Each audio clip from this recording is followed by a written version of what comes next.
Au nom de Dieu, le Père, le Fils et le Saint-Esprit. Dieu Tout-Puissant, Dieu d'amour, de grâce et de miséricorde, nous nous unissons en ce dimanche matin en esprit et dans la communion des cœurs pour venir ensemble devant toi pour t'adorer et pour te remercier. Nous t'adorons parce que nous croyons que tu es le Dieu Tout-Puissant.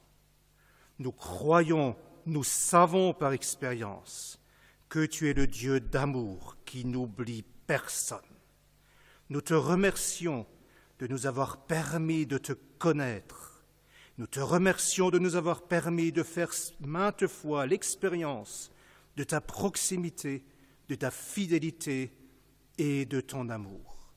Merci pour toute l'aide que tu nous accordes dans notre vie quotidienne. Mon Père Céleste, nous traversons une période absolument exceptionnelle à maints égards. Et précisément dans cette période, nous avons besoin de venir chez toi pour recevoir ton réconfort et ta consolation, pour entendre le son de ta voix et ressentir ta présence.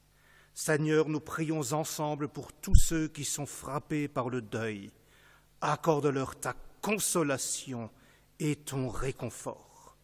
Nous prions pour les malades et pour leurs familles, pour tous ceux qui portent des croix particulières, non seulement pour ceux qui sont affectés par le virus, mais aussi pour tous les autres qui portent depuis longtemps une croix, qui peut-être passe au second plan dans cette période particulière. Mais toi, tu ne les oublies pas. Donne à chacun la force et la consolation dont il a besoin. Père, nous prions aussi pour tous ceux qui, en ces périodes difficiles, font preuve d'altruisme et viennent au secours et en aide à leurs prochains. Accorde-leur les forces dont ils ont besoin et bénis-les pour ces bienfaits. Maintenant, Seigneur, accorde-nous la plénitude de ta parole. Permets-nous de ressentir ta présence et accorde-nous plus et mieux que nous ne pouvons te demander en parole. Exauce-nous au nom de Jésus. Amen. Chers frères et sœurs, pour ce service divin du dimanche des Rameaux, je vous fais lecture d'une parole biblique extraite de l'Évangile selon Matthieu, du chapitre 21, le verset 6. Les disciples allèrent et firent ce que Jésus leur avait ordonné. Jusqu'ici.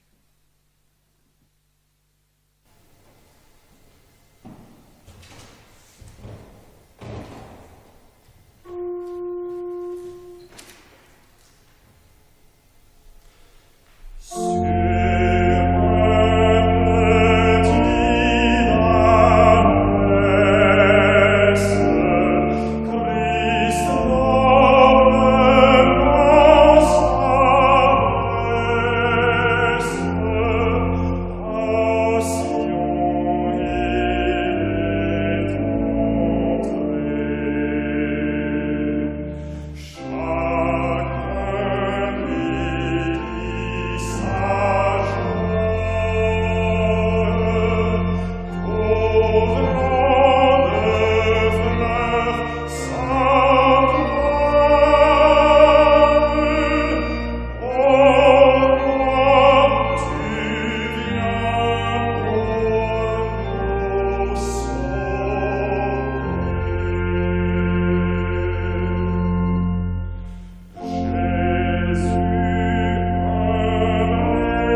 Très chers frères et sœurs en Christ, c'est évidemment très inhabituel pour moi de m'adresser à une assemblée invisible. Je sais bien qu'il y a beaucoup de fidèles aujourd'hui qui sont reliés, qui suivent ce service divin en France, en Belgique, en Romandie et probablement dans de nombreux autres endroits, mais je ne vous vois pas et je ne vous entends pas quand vous chantez ou quand vous prononcez le Amen après la prière. Mais ce n'est pas ça qui est important. Le fait que moi je ne vous entende pas, que je ne vous vois pas, ce qui est décisif, ce qui est vraiment important, c'est que Dieu voit chacun d'entre vous. Et il entend chacun d'entre vous. Aucun n'est oublié. Aucun n'est mis de côté.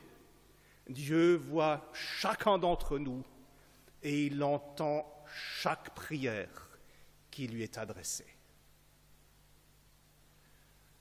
Nous ne pouvons pas voir le bon Dieu. Vous voyez aujourd'hui à travers un écran ou vous entendez à travers un téléphone la voix du serviteur de Dieu. Mais c'est mon souhait, c'est certainement aussi le vôtre, que chacun d'entre nous puisse entendre la voix du Père et que le Saint-Esprit qui habite en nous porte témoignage à notre esprit et lui dise « Écoute, c'est Dieu qui te parle ». Mon souhait est que chacun d'entre nous puisse ressentir chez lui, là où il suit ce service divin, la proximité du Seigneur Jésus. Dieu est grand et il peut faire cela à travers la puissance de l'Esprit Saint. C'est un service divin de fête, en dépit des circonstances. Nous fêtons aujourd'hui le dimanche des Rameaux et nous restons à notre tradition désormais bien établie que pour le dimanche des Rameaux, nous entendons une lecture biblique. C'est l'ancien de Strasbourg, l'ancien Muth, qui va nous lire un extrait de l'Évangile selon Marc, du chapitre 11, les versets 1 à 11. Cher ancien.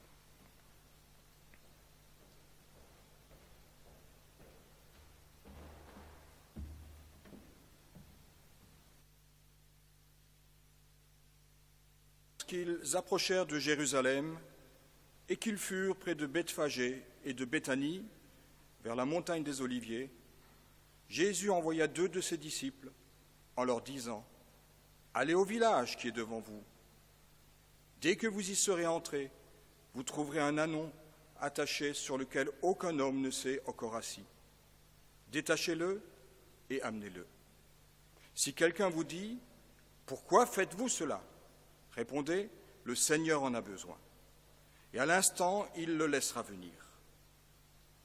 Les disciples, étant allés, trouvèrent l'ânon attaché dehors près d'une porte, au contour du chemin, et ils le détachèrent. Quelques-uns de ceux qui étaient alors là leur dirent, « Que faites-vous? Pourquoi détachez-vous cet ânon ?»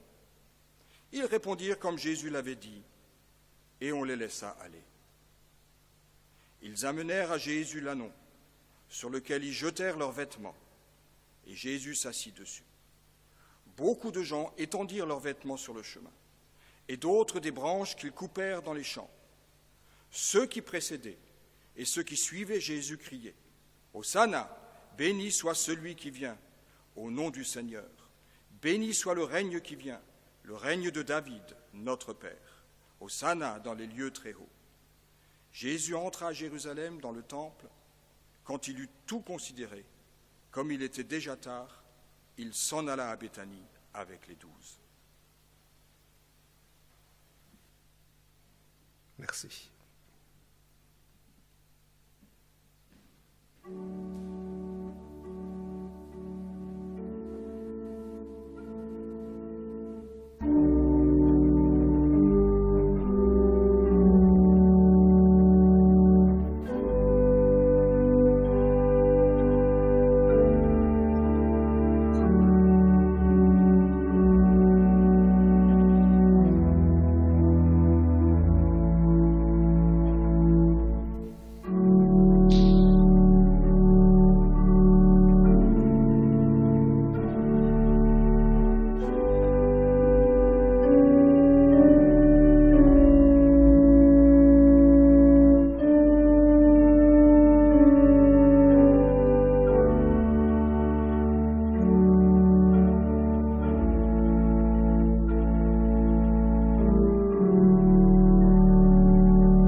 Chers frères et sœurs, le jour des rameaux marquait pour le Seigneur la fin du périple qu'il avait entrepris pour venir à Jérusalem.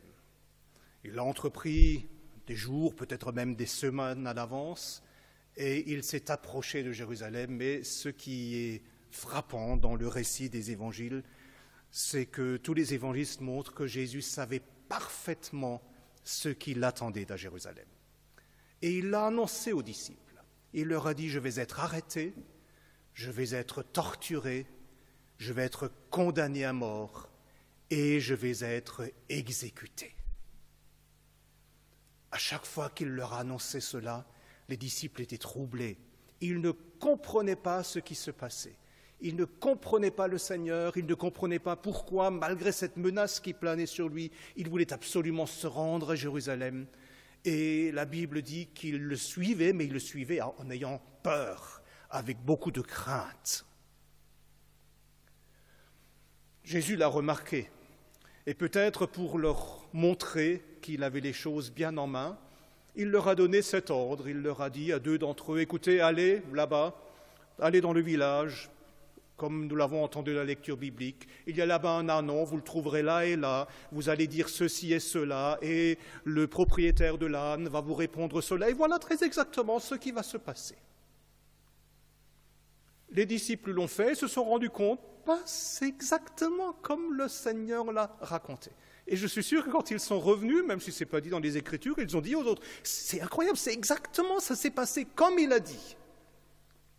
Jésus voulait leur montrer par là, je sais ce qui va se passer et j'ai les choses bien en main. Je ne suis pas pris au dépourvu. Je sais exactement ce qui va se passer. Je ne sais pas si les disciples ont trouvé un peu de réconfort dans cette expérience. Mais ce qui était valable pour l'époque est valable pour nous aujourd'hui, chers frères et sœurs. Nous vivons dans le monde entier une situation absolument inédite, où beaucoup de gens, chacun d'entre nous, ne comprennent pas vraiment ce qui se passe, ne comprennent pas pourquoi le bon Dieu permet cela. Beaucoup éprouvent une certaine peur, certains même sont vraiment paniqués. Et le Seigneur veut nous dire, attends, je ne suis pas pris au dépourvu par les événements. Je sais parfaitement ce qui se passe. Fais-moi confiance, j'ai les choses bien en main et cela ne m'empêchera pas de poursuivre mon plan. Je veux te conduire dans mon royaume et rien, même pas le coronavirus, m'empêchera de le faire. Cette histoire du périple vers Jérusalem nous montre tout l'amour que le Seigneur nous porte. Il savait exactement ce qu'il attendait. Il redoutait ce qui allait se passer. Il n'est pas allé avec un grand sourire vers la mort en disant « c'est pas grave, je vais souffrir ». Non, il en avait peur de cette souffrance. Il craignait la mort. Mais il y est allé résolument parce qu'il nous aime et parce qu'il voulait nous accorder le salut. Et c'est poussé par cet amour pour les hommes, pour toi, pour moi, qu'il est allé jusqu'au bout de ce voyage.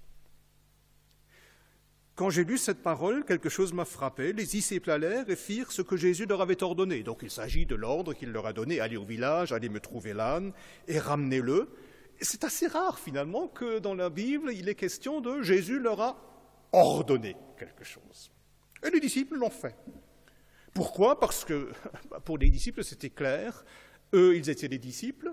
Jésus était le maître. C'était lui le maître. Ils l'ont dit et reconnu. Tu es notre maître, tu es notre Seigneur. Et donc, il était logique pour eux que le Seigneur leur donne un ordre et qu'eux l'exécutent. Il était leur maître. De plus, ils avaient confiance en lui, parce que ce n'était pas la première fois que Jésus leur disait de faire quelque chose, et maintes fois ils ont fait l'expérience. Quand Jésus dit quelque chose, ça se passe exactement comme il a dit. On peut lui faire confiance.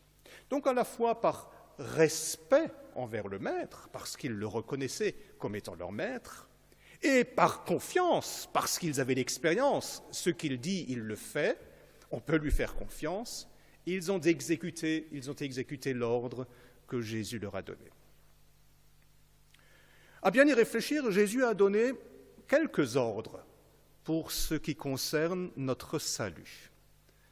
Et ces ordres, aucun homme ne peut les remettre en question, aucun homme ne peut les discuter.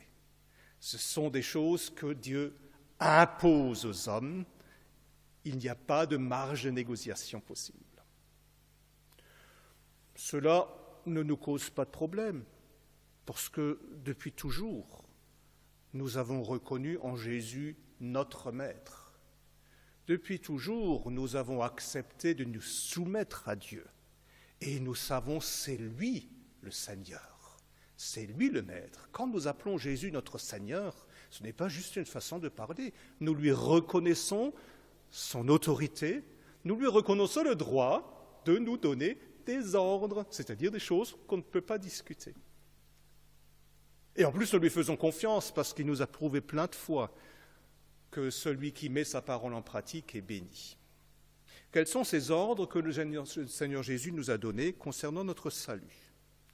Il a dit aux disciples, dans l'affliction, que votre cœur ne se trouble point. Croyez en Dieu et croyez en moi. C'est un ordre que Jésus a donné, que personne ne peut remettre en question. Pour s'approcher de Dieu, pour être sauvé, il faut croire en Dieu et croire en Jésus-Christ. Et tout particulièrement dans l'affliction. Que votre cœur ne se trouble pas, croyez en Dieu et croyez en moi. Croire, chers frères et sœurs, ça veut dire fondamentalement faire confiance. Et ça, c'est notre ordre du jour. Encore une fois, nous sommes devant un grand point d'interrogation. Nous ne comprenons pas l'agir de Dieu. Nous pouvons éprouver de la crainte, elle est tout à fait compréhensible, mais nous nous conformons à l'ordre spirituel de Jésus. Nous faisons confiance à Dieu et nous faisons confiance au Seigneur Jésus. Nous ne savons pas tous les détails du chemin par lequel il veut nous conduire, mais nous lui faisons confiance. Nous connaissons son objectif. Il veut nous conduire dans son royaume, c'est ça le plus important, et il le fera. Un autre ordre que Jésus a donné aux disciples, et par là même à chacun d'entre nous, dans son sermon, il a dit « Ne vous inquiétez pas tant pour les choses de votre vie. Le Père sait ce dont vous avez besoin. Cherchez premièrement le royaume de Dieu et sa justice. » Voilà un autre ordre spirituel que Jésus a donné. Ne vous inquiétez donc pas tant pour votre vie sur terre. Le Père sait ce dont vous avez besoin. Cherchez premièrement le royaume de Dieu et sa justice. Ça ne veut pas dire que nous ne devons pas nous préoccuper de notre vie sur terre. Ça ne veut pas dire que nous n'avons pas le droit de craindre pour notre santé, de nous faire du souci pour nos proches et pour autrui. Le Seigneur voulait simplement montrer par là, la vie sur terre est une chose, la vie terrestre, la vie naturelle, mais la vie spirituelle, la vie éternelle est encore beaucoup plus importante. Et j'avoue que cela me fait réfléchir en ces jours-ci. Nous redécouvrons ce que veut dire être en bonne santé. Nous avons, à juste raison, encore une fois, une certaine crainte d'être contaminés, et du coup, on fait très attention à tout ce qu'on fait. Bien entendu, nous prenons à cœur les recommandations des autorités sanitaires, du gouvernement, nous respectons les règles, nous respectons les mesures de sécurité, et beaucoup en font même plus, parce qu'ils veulent préserver leur santé, ils veulent préserver la santé de ceux qu'ils aiment, ils veulent préserver la santé d'autrui. Et donc, ils font extrêmement attention, et c'est très bien.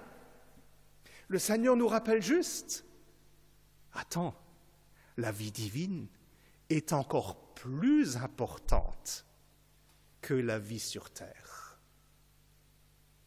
Ne devrions-nous pas prendre au moins autant de précautions pour prendre soin et veiller sur la vie de notre âme, sur la vie éternelle que Jésus nous a donnée, ne devrions-nous pas prendre encore plus de précautions pour préserver aussi le bien-être spirituel de notre frère, de notre sœur et d'autrui? C'est très bien que nous soyons autant concernés par notre santé et par celle de notre prochain. Mais cette période doit aussi nous rappeler que la vie spirituelle, la vie éternelle, est encore beaucoup plus importante. Et il nous faut prendre au moins autant soin de notre âme et celle de notre prochain. Un autre ordre que Jésus a donné, il l'a donné à ses apôtres, ceux qu'il avait choisis pour leur confier une mission tout à fait particulière. Il leur a dit, allez vers toutes les nations, baptisez-les au nom du Père, du Fils et du Saint-Esprit, enseignez-leur à vous conformer à ce que je vous ai prescrit. Et ce faisant, il a donné l'autorité spirituelle à l'apostolat, ce que nous appelons aujourd'hui l'autorité ministérielle. Il leur a donné le pouvoir de transmettre le salut. Et tout ce qui est nécessaire au salut, il l'a confié à ses apôtres. Et les apôtres d'aujourd'hui, l'apostolat de Jésus-Christ, est toujours en capacité de nous transmettre tout ce dont nous avons besoin pour notre salut. Non pas parce que ce sont eux, mais parce que le Seigneur les a envoyés et les envoie encore. J'en conclus donc, mes frères et mes sœurs, que tant que nous resterons en communion avec l'apostolat, le Seigneur nous donnera toujours ce dont notre âme a besoin pour être sauvée. Nous vivons une période où nous souffrons d'un grand manque. Nous ne pouvons pas célébrer la Sainte Seine. Mais je suis intimement convaincu que tous ceux qui restent en communion avec l'apostolat recevront de Dieu, à travers le Saint-Esprit, la nourriture dont ils ont besoin pour continuer à œuvrer à leur salut pendant cette période de disette spirituelle. Voilà 3 ordres spirituels que le Seigneur a donnés. Il faut croire, il faut lui faire confiance, il faut prendre soin de son âme, travailler à la justice du royaume de Dieu, et il faut suivre les apôtres. Ce sont eux qui nous transmettent ce dont nous avons besoin dans la communion avec l'apostolat. Dieu pourvoit à nos besoins spirituels. Là, en l'occurrence, j'ai parlé de l'histoire de l'ânon. Ça, c'était quelque chose de tout à fait concret. Le Seigneur a donné aux disciples un ordre, voilà, allez me chercher un âne, j'en ai besoin. Et les disciples se sont dit, ah bon, le Seigneur a besoin d'un âne, je ne sais pas ce qu'ils se sont imaginés, peut-être qu'il est fatigué, il ne veut pas marcher, ou je ne sais pas quoi. Donc, bon, par amour pour le Seigneur, et puis ils se sont allés, le Seigneur en a besoin, donc on va le chercher, on va le faire. Le Seigneur, en fait, avait besoin de leur collaboration. Et c'est ainsi qu'ils l'ont vu, et c'est pour ça qu'ils l'ont fait. À nous aussi, le Seigneur donne des ordres tout à fait concrets, des choses très concrètes dans la vie de tous les jours. Il nous a donné un ordre, là aussi on ne peut pas le discuter, c'est un ordre divin. Tout ce que vous voulez que les autres fassent pour vous, faites-le pour eux. Un ordre divin. Quand nous regardons ce qui se passe aujourd'hui dans la société, et je pense que, comme moi, vous êtes impressionnés par l'altruisme dont beaucoup de gens font preuve aujourd'hui, que ce soit le personnel soignant, que ce soit d'autres personnes affectées à d'autres tâches. On redécouvre la notion d'altruisme. On redécouvre qu'il y a dans nos pays beaucoup de gens, vraiment beaucoup de gens, qui sont disposés à s'engager pour autrui, parfois même à prendre des risques personnels pour leur santé, pour leurs proches, simplement pour accomplir leur mission et venir en aide à autrui. Il y a vraiment des tas d'exemples, je n'ai pas besoin de les citer ici, d'exemples admirables d'altruisme. Et cela m'amène moi personnellement à m'interroger. Quand je vois tout ce que font ces personnes, je me pose la question, et toi, tu fais quoi? Tout ce que vous voulez que les autres fassent pour vous, faites-le pour eux. Vous savez, parfois, en tant que chrétien néo-apostolique, on a si facilement bonne conscience. Oui, je le fais. Parce qu'on se mesure à ceux qui font beaucoup moins. Et alors on en trouve toujours qui font beaucoup moins, et du coup on n'a pas de conscience. Oh quand même, nous au moins on fait quelque chose. Maintenant le Seigneur nous donne l'occasion de dire, attends, je te donne une autre aune pour te mesurer. Regarde voir ces gens-là. Ça remet un peu les pendules à l'heure, non? Tout ce que vous voulez que les autres fassent pour vous, faites-le pour eux. Il a donné un autre ordre. Il a dit à ses disciples, aimez-vous les uns les autres comme moi, je vous ai aimé. Là, il ne s'agit plus simplement de l'assistance dans une période difficile, de venir en aide aux prochains pour des choses matérielles. L'amour du Seigneur, il l'a témoigné en venant au secours de l'âme de l'homme, en veillant à ce que l'homme puisse être sauvé. Aimez-vous les uns les autres comme moi je vous ai aimé, ça veut dire contribue à son salut, viens lui en aide pour qu'il puisse sauver son âme. Là, il a une dimension spirituelle, un ordre que Jésus a donné aux siens. Du coup, ça, il ne l'a pas donné à tout le monde, il l'a donné qu'à ses disciples. Aimez-vous les uns les autres comme moi je vous ai aimé. Voilà un ordre que le Seigneur Jésus nous donne aujourd'hui. Nous encourager les uns les autres, surtout en cette période difficile, de nous encourager, de prier l'un pour l'autre, d'aider l'un et l'autre à rester fidèles, à rester en communion avec Dieu, à ne pas abandonner sa foi, à ne pas s'opposer à Dieu, mais à lui faire confiance. Et chers frères et chères sœurs, ça ce n'est pas simplement la tâche des serviteurs, des frères du ministère, c'est la tâche de chaque enfant de Dieu, dans les familles, partout. Soutenons-nous les uns les autres dans ces moments difficiles pour que tous nous puissions garder la foi. Les disciples pensaient que Jésus avait besoin de son âne parce qu'il voulait se faciliter le voyage, peut-être parce qu'il était fatigué, parce que ça faisait bien. Évidemment, nous savons que Jésus avait une toute autre motivation. Jésus voulait montrer par là qu'il était le Messie attendu. Parce que le prophète Zacharie, longtemps à l'avance, il avait prévenu, il avait annoncé. Quand le Messie viendra, il entrera dans Jérusalem assis sur un ânon. Et donc, Jésus voulait montrer par là, voilà, j'entre dans Jérusalem sur un ânon, je suis le Messie annoncé par le prophète. Il dit aussi qu'il a fait cela pour que les Écritures s'accomplissent. Il tenait à cœur de Jésus, et les évangélistes le rappellent souvent, de prouver que Jésus a accompli ce que les prophètes ont annoncé. Dieu voulait montrer par là, quand je promets quelque chose, je le fais. Je reviens à cet ordre que Jésus nous a donné. Aimez-vous les uns les autres comme moi je vous ai aimé. Il ne s'agit pas simplement d'assurer un certain confort au bon Dieu en disant « Ah, s'ils s'aiment entre eux, j'aurai moins de problèmes, tout se passera bien dans l'Église, il n'y aura pas de problème, ils sont gentils les uns envers les autres. » Une vision très pragmatique de la chose. Oui, ça évite beaucoup de problèmes. Non, c'est beaucoup plus profond que cela. Si Jésus nous demande de nous aimer les uns les autres, de nous soutenir spirituellement, c'est pour prouver qu'il est là. Comme il a pris l'ânon pour prouver « C'est moi le Messie, je suis là », il veut, à travers l'amour que nous nous témoignons les uns aux autres, à travers notre attitude, notre encouragement, notre soutien spirituel, il veut montrer à son Église et aux hommes, je suis présent au milieu de mon Église. Je suis présent au milieu des miens. C'est ça l'intention de Jésus, de prouver qu'il est avec les siens en leur milieu. C'est pour cela que nous avons besoin de faire preuve d'amour fraternel. Le Seigneur veut prouver aussi que les prédictions faites par ses serviteurs dans la Bible se réalisent. Dans la Bible, il est dit qu'aucune tentation ne survient qui ne soit humaine.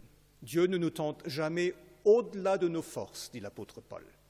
En même temps que la tentation, il nous donne les moyens pour en sortir vainqueurs. Encore une prédiction contenue dans les Écritures, inspirée par le Saint-Esprit, transmise par l'apôtre Paul. Aucune tentation ne survient qui soit au-delà de vos forces. Dieu donne toujours le moyen de la surmonter. même quand il s'agit du coronavirus, même quand il s'agit d'autres épreuves, parce qu'on se focalise maintenant sur cet aspect. Il y a beaucoup d'autres malheurs en ces jours-ci qui affectent nos frères et sœurs, qui affectent les hommes. Et là aussi, Jésus veut montrer, vous voyez, parce qu'ils se soutiennent les uns les autres, parce qu'ils s'encouragent, parce qu'ils prient les uns pour les autres, même les plus lourds fardeaux deviennent supportables. Aucun fardeau n'est trop lourd pour mes enfants, d'une part parce que je suis au milieu d'eux, mais d'autre part parce qu'ils portent les fardeaux les uns des autres. C'est pour cela que le Seigneur nous donne cet ordre spirituel. Aimez-vous comme moi je vous ai aimé. L'Écriture s'accomplit, le Seigneur le prouve, et mon frère et ma sœur, il le prouvera jusqu'à la fin. Dans l'épître de Jacques, il est dit « Heureux l'homme qui tient bon dans la tentation ». C'est la nouvelle traduction.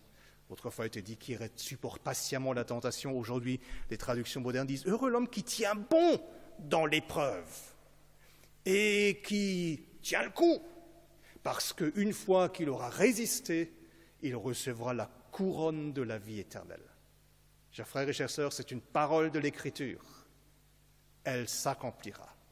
Aussi dans ces temps difficiles, où nous ne comprenons pas beaucoup de choses, où nous éprouvons une certaine crainte, tenons bon, tenons ferme, faisons confiance à notre Dieu, prenons soin du salut de notre âme, restons en communion avec l'apostolat, témoignons de l'amour à notre prochain, encourageons-nous les uns les autres à rester fidèles dans la foi.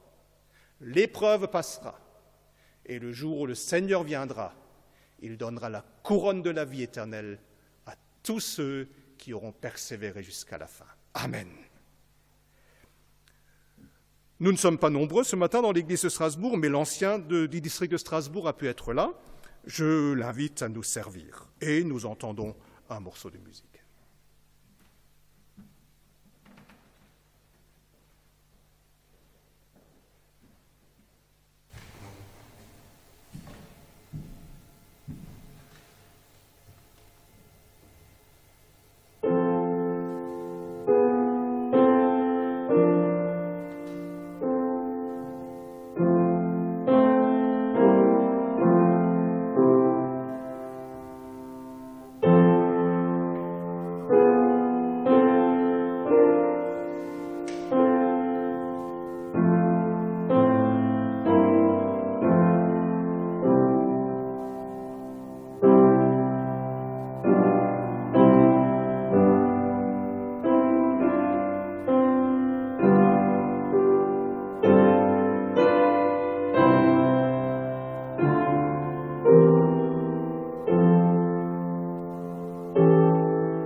Chers frères et sœurs en Christ,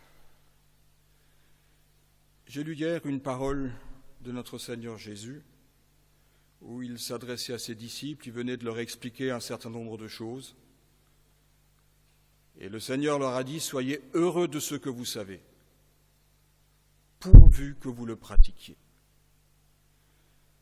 Je crois qu'après le service divin que nous avons vécu ensemble ce matin, ou que nous vivons ensemble, après ce que nous avons entendu, ce que nous a transmis l'apôtre patriarche, nous avons tous le droit d'être heureux de ce que nous savons, de ce message qui nous a été transmis. Mais la préoccupation du Seigneur est aussi valable pour nous, pourvu que nous le pratiquions, pourvu que nous agissions selon les ordres reçus ce matin par notre Seigneur. En écoutant l'apôtre patriarche, j'ai pensé à un fait biblique qui est très connu, c'est la multiplication des pains, telle qu'elle est mentionnée dans l'Évangile selon Jean. il se passe là quelque chose de particulier. Jean a une discussion avec 2 de ses disciples, avec Philippe et André, et on a presque l'impression qu'il les provoque un tout petit peu. Quand il voit la foule, il dit à Philippe, mais où est-ce qu'on va acheter les pains pour nourrir cette foule? Et Philippe lui répond, mais 200 deniers ne suffiraient pas, ils sont beaucoup trop nombreux. Et alors vient André et dit, oui, mais il y a là un petit garçon qui a 3 pains d'orge et 2 poissons. Mais ce n'est rien à côté de cette foule. Les 2 disciples avaient devant eux une situation qu'ils ne pouvaient pas gérer. Ils voyaient leurs limites, ils voyaient que c'était en dehors de leur portée. Ils voyaient qu'ils n'avaient pas assez de ressources. Ils ont juste oublié que le Seigneur était à côté d'eux et que plutôt que de chercher des solutions, les leurs, ils auraient pu dire à Jésus, « Nous ne savons pas faire, mais toi tu peux tout. » Et alors le Seigneur dit, apportez-moi les pains et les poissons de ce petit garçon.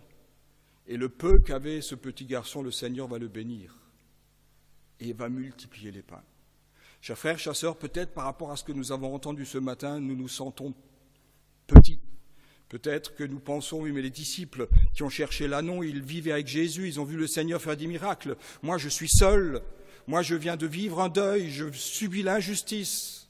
J'ai peur de la situation actuelle où les jeunes qui ne savent pas comment le lendemain sera fait, et on se sent tout petit, on a peu de choses. Le Seigneur a pris le peu de ce petit garçon, il l'a béni, et ça a suffi pour nourrir tous les hommes. Si le peu que nous avons, le peu de foi, le peu d'espérance, le peu de confiance, nous le mettons entre les mains de notre Dieu et nous disons, mais tu es là, fais-le, moi je ne peux pas. Même pour nous qui sommes frères du ministère et qui pour un temps nous ne pouvons pas accompagner nos fidèles comme nous avons l'habitude de le faire, le Seigneur fera ce miracle pour notre âme, pour notre préparation pour la vie éternelle. Et si nous nous tournons vers les autres, ça suffira même pour que l'un ou l'autre encore puisse nous suivre et s'approcher du Seigneur et se préparer comme nous pour la vie éternelle. Amen.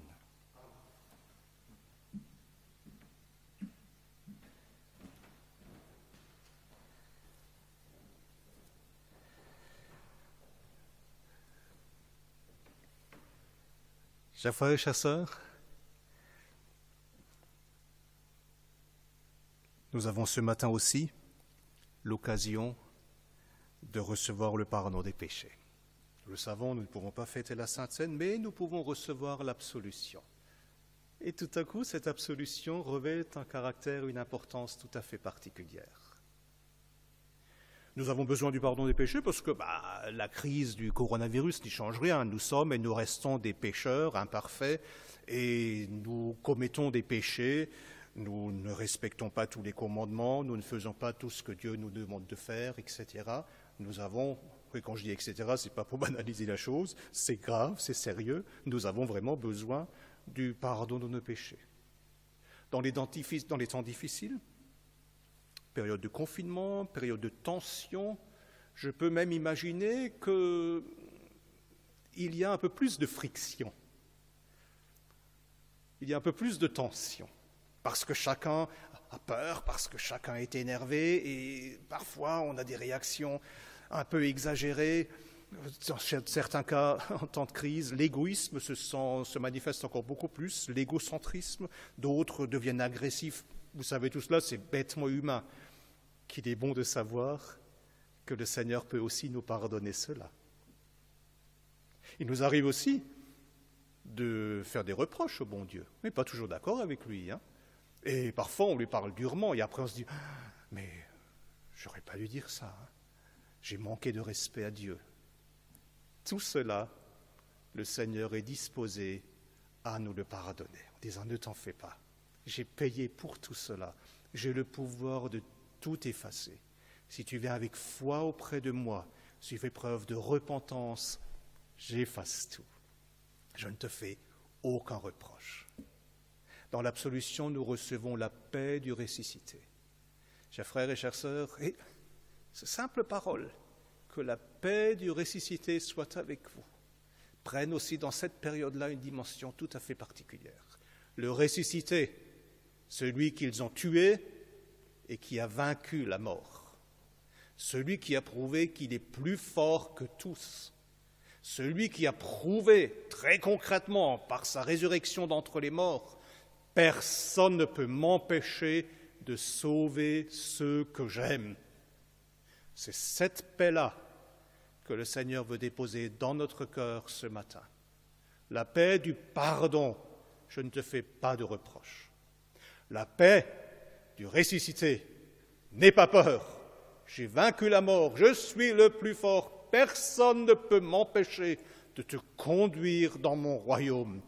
Reste à ma main et nous atteindrons le but. La paix du ressuscité, je connais tes besoins aussi dans la vie de tous les jours, ne t'en fais pas, je prends soin de toi. Le ressuscité est venu chez les disciples qui étaient en train de pêcher. Ils ont dit, mais vous n'avez rien à manger. Et il a refait une pêche miraculeuse parce qu'il s'est rendu compte, ils n'ont rien pris. Il s'est aussi occupé, le ressuscité, des besoins terrestres des siens. Que la paix du ressuscité soit avec vous. Pour nous préparer à la prière du Notre Père et à l'absolution, nous chantons ensemble le cantique, si vous le voulez, à la maison, 216, la première et la troisième strophe. 216, la première et la troisième strophe.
À présent, levons-nous pour dire la prière que le Seigneur Jésus nous a apprise. Notre Père qui es aux cieux, que ton nom soit sanctifié, que ton règne vienne, que ta volonté soit faite sur la terre comme au ciel. Donne-nous aujourd'hui le pain quotidien.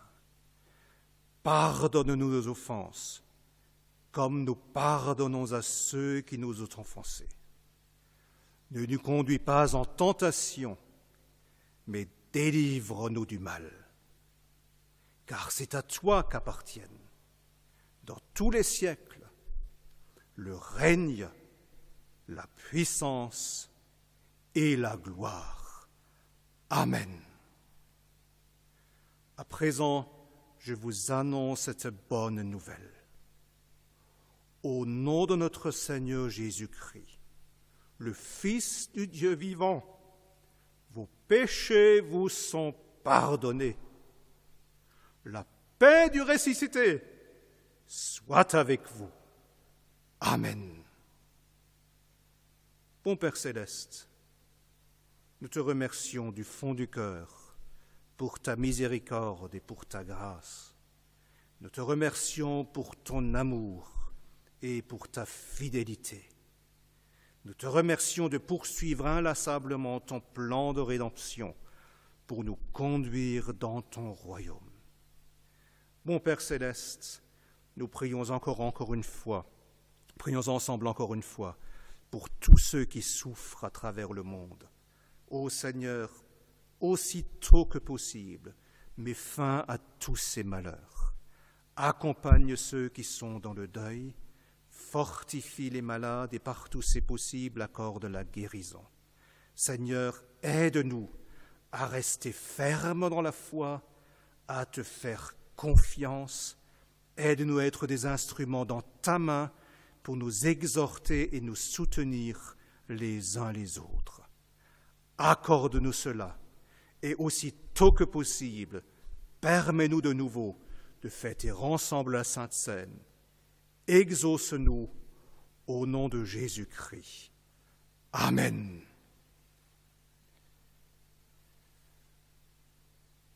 Chers frères et chères sœurs, comme vous le savez, il ne nous est pas possible de fêter la Sainte Seine ensemble, et c'est un grand manque. Beaucoup de questions me sont adressées, pourquoi, comment? Je ne voudrais pas m'étaler longuement là-dessus aujourd'hui. Simplement faire remarquer une chose. Nous vivons dans une société où chacun pense qu'il a des droits et que les choses lui sont dues. Et pour peu qu'il fasse les bonnes choses, il a droit à un certain nombre de choses. Et nous avons parfois tendance de penser la même chose quand il s'agit de notre relation à notre Dieu. Nous sommes bien sages, nous venons à l'Église, donc nous avons droit à la Sainte Seine. Et cette période nous rappelle simplement, et je voudrais nous inciter à méditer cela, le sacrement, et spécialement la Sainte Seine, n'est pas un dû, c'est une grâce. Peut-être l'avons-nous oublié. La Sainte Seine n'est pas un dû, c'est une grâce que Dieu nous accorde. Et une grâce, on ne peut pas la revendiquer, on ne peut pas prétendre y avoir droit, on la reçoit avec reconnaissance, et quand on ne la reçoit pas, on ne peut même pas réclamer. La Sainte Seine est une grâce que Dieu nous accorde. Nous y aspirons de tout notre cœur, puisse Dieu exaucer notre prière. Avant de conclure ce service divin par la prière, chantons encore ensemble le cantique 276, la 3e strophe. 276, la 3e strophe.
Remercions l'Éternel. Bon Père Céleste, à la fin de ce service divin, nous venons encore une fois devant toi, chacun chez soi, mais unis dans l'amour et dans la foi, pour te remercier pour ta parole, pour te remercier pour ta grâce, te remercier pour la paix du ressuscité que tu nous as accordé. Mon Père céleste, prends soin des tiens sur cette terre, prends soin des tiens dans l'autre monde, poursuis ton œuvre et permets au Saint-Esprit d'agir puissamment dans notre âme pour continuer à nous préparer à entrer dans ton royaume. Nous te recommandons encore une fois tous ceux qui se dévouent pour le bien d'autrui. Accorde-leur les forces nécessaires, ta protection, et bénis-les, Seigneur, même s'ils ne croient pas en toi. Mon Père céleste, prends soin tout particulièrement de ceux qui sont dans le deuil. Leur deuil est d'autant plus difficile à porter qu'ils se retrouvent isolés. Accorde-leur ton aide. Bénis aussi tout le travail qui est fait dans les communautés par tes enfants, sous différentes formes, par différents moyens. Bénis tout ce qui est fait dans la foi et dans l'amour. Bénis aussi les offrandes que les tiens t'apportent d'une façon ou d'une autre, et donne-nous plus que nous pouvons te demander en parole. Abrège le temps et prends-nous tous auprès de toi. Exauce-nous au nom de Jésus. Amen. La grâce de notre Seigneur Jésus, l'amour de Dieu et la communion du Saint-Esprit soient avec vous tous. Amen.